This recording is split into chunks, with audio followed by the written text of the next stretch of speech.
ഒരുപാട് നേരത്തെ ഏറ്റുമുട്ടലിന് ശേഷം കെയിലും ലൈറയും അവരെ തോൽപ്പിച്ചു.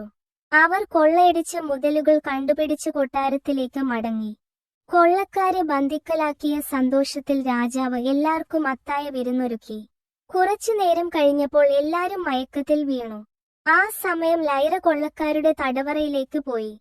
ലൈറ കൊള്ളക്കാരോട് പറഞ്ഞു, നിങ്ങൾക്ക് രക്ഷപ്പെട്ടെന്നുള്ള വഴി ഞാൻ ഒരുക്കിയിരിക്കുന്നു. അത് കേട്ടതും കൊള്ള സംഘം ഞെട്ടി. പരസ്പരം നോക്കി. ഇവിടെയുള്ള എല്ലാം ജനങ്ങളും മയക്കത്തിലാണ്. അത്താഴ വിരുന്നിന്റെ ഭക്ഷണത്തിൽ എന്റെ സുഹൃത്തുക്കൾ മയക്കുപൊടി കലർത്തിയിരുന്നു. നിനക്ക് എന്താണ് വേണ്ടത്? കൊള്ള തലവൻ ചോദിച്ചു. ഈ രാജ്യത്തിന്റെ അതിർത്തിയിൽ മാലിക് എന്നൊരു വേട്ടക്കാരനുണ്ട്.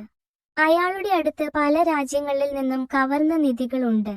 നിങ്ങൾ എന്റെ കൂടെ നിന്നാൽ നമുക്ക് അത് സാധ്യമാകും. കിട്ടിയതിന്റെ പകുതി നിങ്ങൾക്ക് എന്തു പറയുന്നു? നിന്നെ ഞങ്ങൾ എങ്ങനെ വിശ്വസിക്കും? ഞങ്ങളെ ബന്ദികളാക്കാൻ നീ രാജ്യത്തിനെ സഹായിച്ചതല്ലേ?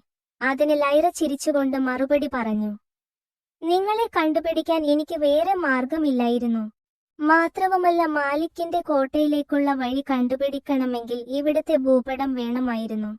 എനിക്ക് മാർഗമല്ല, ലക്ഷ്യമാണ് പ്രാധാന്യം. നിങ്ങൾക്ക് നഷ്ടമായതിന്റെ ഇരട്ടി ലഭിക്കും. എന്റെ കൂടെ നിൽക്കാൻ സമ്മതമാണോ? ലൈറ പറയുന്നത് കേട്ട് കൊള്ള തലവൻ കുറച്ചുനേരം ആലോചിച്ചു. എന്നിട്ട് പറഞ്ഞു, എനിക്ക് സമ്മതം.